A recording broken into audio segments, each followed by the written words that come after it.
ঘরে মাত্র একটি ডিম আর 1 কাপ ময়দা থাকলে এই মজাদার নাস্তাটি কিন্তু আপনিও সহজে আর ঝটপট তৈরি করে ফেলতে পারবেন। চা বসিয়ে দিয়ে মেহমান বসিয়ে রেখে কিন্তু ঝটপট এই নাস্তাটিকে তৈরি করা যায়।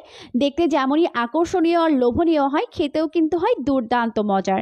তাই রেসিপিটা কিন্তু একদমই মিস করা যাবে না। তাহলে চলুন দর্শক, দেখে নেওয়া যাক আজকের রেসিপির পুরো প্রস্তুত প্রণালী শুরু থেকে শেষ পর্যন্ত।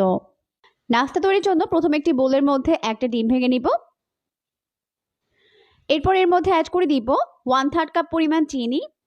যারা কম মিষ্টি খেতে পছন্দ করেন তারা চাইলে 1/4 কাপ চিনি ব্যবহার করতে পারবেন।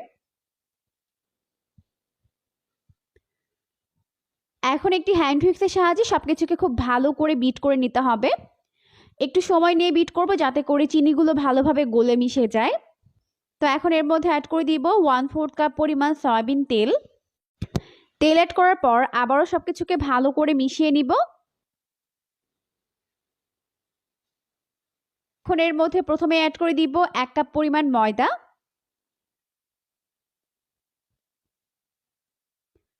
হাফ চামচ পরিমাণ দিয়ে দিব বেকিং পাউডার, আর খুবই সামান্য পরিমাণে দিয়ে দিব লবণ,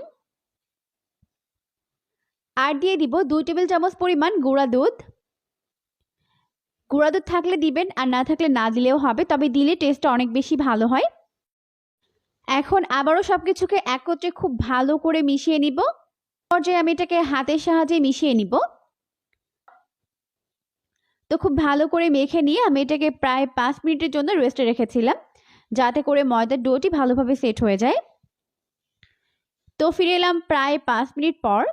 এখন এখান থেকে অল্প একটু ডো নিয়ে নিলাম।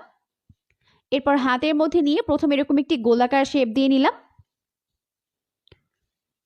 এখন এটাকে এইভাবে চ্যাপটা করে নিব। এরপর একটি নাইফের সাহায্যে এভাবে করে আমি ডিজাইন করে নিচ্ছি। আমার হাতের দিকে লক্ষ্য করলে বুঝতে পারবেন আমি এটা কিভাবে করে নিচ্ছি। খুবই ইজি। এখন এই নাস্তার শেপগুলোকে ভেজে নিতে হবে। নাস্তাগুলোকে ভাজার জন্য চুলায় একটা প্যান বসিয়ে দিয়েছে। যথেষ্ট পরিমাণে সয়াবিন তেল দিয়ে তেলটিকে ভালোভাবে গরম করে নিয়েছে। এরপর এর মধ্যে একটি একটি করে নাস্তার শেপগুলোকে দিয়ে দিব। একবার যতগুলো ধরে আমি দিয়ে দিচ্ছি। তো ভাজতে ভাজতে কিন্তু সুন্দর একটা কালার চলে এসেছে। এখন আমি এগুলোকে ভালোভাবে তেল ঝরিয়ে তেল থেকে উঠিয়ে নিব। তো এইভাবেই আমি সবগুলো নাস্তা ভেজে উঠিয়ে নিচ্ছি। দেখতেই পাচ্ছেন লুকটা কত বেশি ইয়াম্মি হয়েছে।